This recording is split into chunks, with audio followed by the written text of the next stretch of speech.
How you doing, Christopher? Good. Obviously we're going to do, on the back of Facebook, mate, we're going to do a gaffer's questions section. Just No problem. questions from the committee and fans, just on obviously your objection or your direction for the club in this season. So Okay. we'll roll off with a question from Paul Smith from Facebook. Paul saying the manager spoke about community involvement and mentioned the possibility of academies. He personally thinks that this is long overdue. Fauldhouse United need to have a structured youth programme for keen footballers within the village. Can you elaborate more on this point?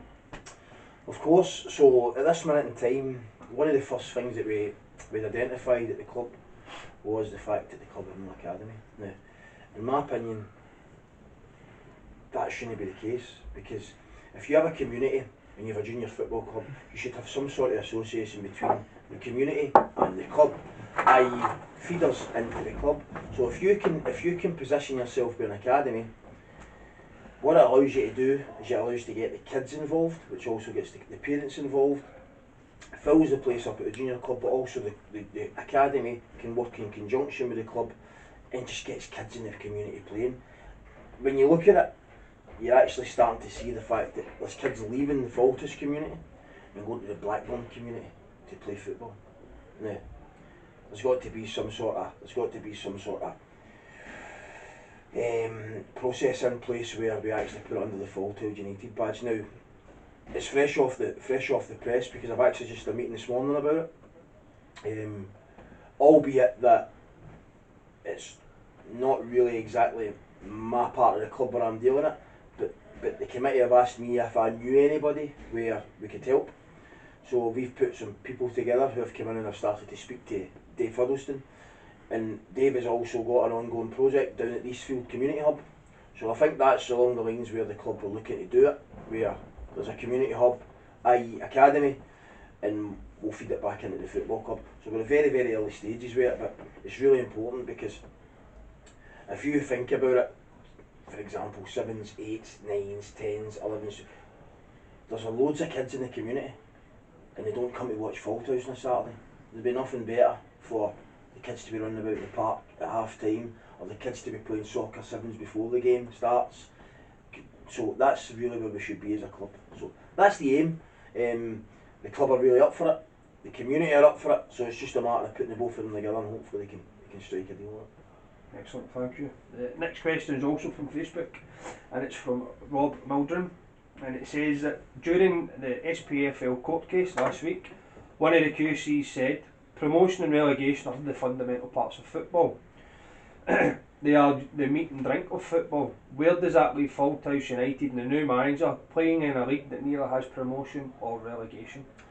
Well, sure. Listen, in an ideal world, we would all love to be playing what's normal. You would never ever known the fact that a league couldn't have promotion or relegation. But the fact remains that when this pyramid system and when the leagues decided to split, probably looking for membership towards the start of the year or when COVID hit. Now, the fact of the matter is that Fauldhouse weren't prepared, but they weren't prepared, and they would have been absolutely off their head to go and apply for an application to go to the pyramid system for a manager, possibly no players. So there is no way. We need to take this one step at a time. We need to build a squad. We need to, as I said before, stabilise the club, and then have a really solid season, wherever that takes us. Hopefully it takes us and makes us successful, and then we can move forward as a club and then look at the pyramid. But you can't go and approach playing against the sides in that side of the city where they're already established, well-known and functional clubs. Fauldhouse weren't there 2 or 3 months ago. Now, we can't look at it now and go, alright, we've got a good squad now, a good young squad, we've got a management team in place, and say, right, okay, well that's what we should. We weren't there 2 or 3 months ago. So let's just take it one step at a time. Let's fix it where we're at. Let's get the squad together. Let's get winning matches and try and be successful moving forward in this league, and then we'll see where we take it from there. Okay, perfect. We're going to move on to a question from Alex Park, and the question is, what style or what type of football are you planning on playing this year? Oh well, that's dead easy, because what we like to do is we look to try and play the modern style of football.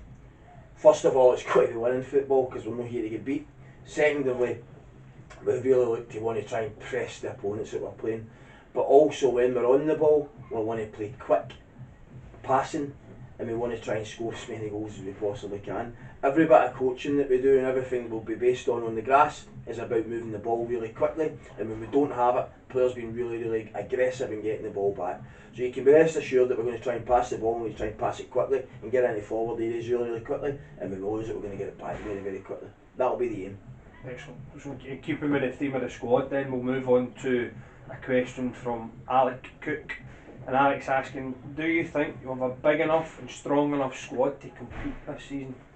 Well, it's a good question, Alec, because it's one that as a manager, you're never really probably happy with the size of your squad. You would always be wanting to add to it. But again, we have to take it one step at a time. We've put together a squad just now where we believe that we're going to be strong enough to compete and hopefully do really well. But we're always going to be looking for players to add to the squad. It'll be the fact that when the season starts up and revenue starts to come in and we start to grow as a club again, hopefully at that point we'll be in a position to try and identify players to come in. But the most important thing is right now we've got a squad capable of getting in and competing with any side in the league. That's the first step. Excellent. Next question's from Royce. Royce has asked, where do you personally feel the main strength in your squad is this year? Well, being an ex-striker, it's important for me that my strikers know how to play the game. And when I say that, I mean, they need to be able to compete. They need to be able to hold the ball up. They need to be able to score goals.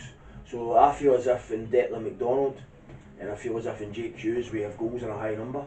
Time will tell on that, but in my personal opinion, looking at them and watching them and having spent a bit of time with them, I feel as if the two of them are very strong.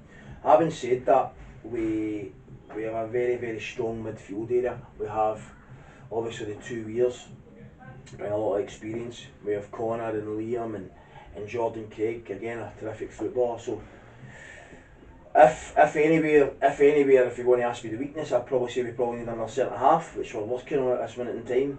But I would say both midfield areas and striker areas are equally strong, and we're really pleased where we're at.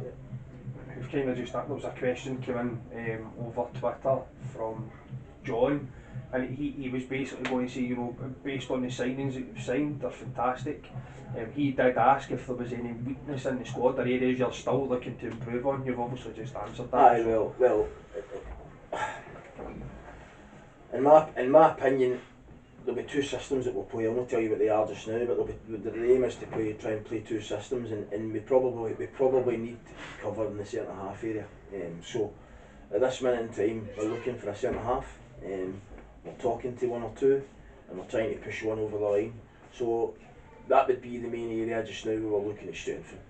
Perfect. And just one more question to finish off, Christopher. It's from Dave Huddleston. And it's regarding the club obviously and moving forward, and he's asking, are you optimistic for the future of this season and further seasons involving with your progression with Fauldhouse? Absolutely. I mean, we can't be any more optimistic. I'm sure you can hear it in my voice. We're looking at where we're at compared to where we were when I walked in the door 7 or 8 weeks ago is massive. So what I'm trying to do is get the squad ready. When we get the go ahead to train, we'll be in a position where we can actually get them on the training pitch. But the optimism is through the roof because the guys are all really keen, we're all really hungry to try and get some success. And then where we go from that, I said to you earlier on, we take it in steps. Let's just fix step one first, which is stabilising the club, getting a team in the pitch which is competitive, and we'll look at targets and aims moving forward.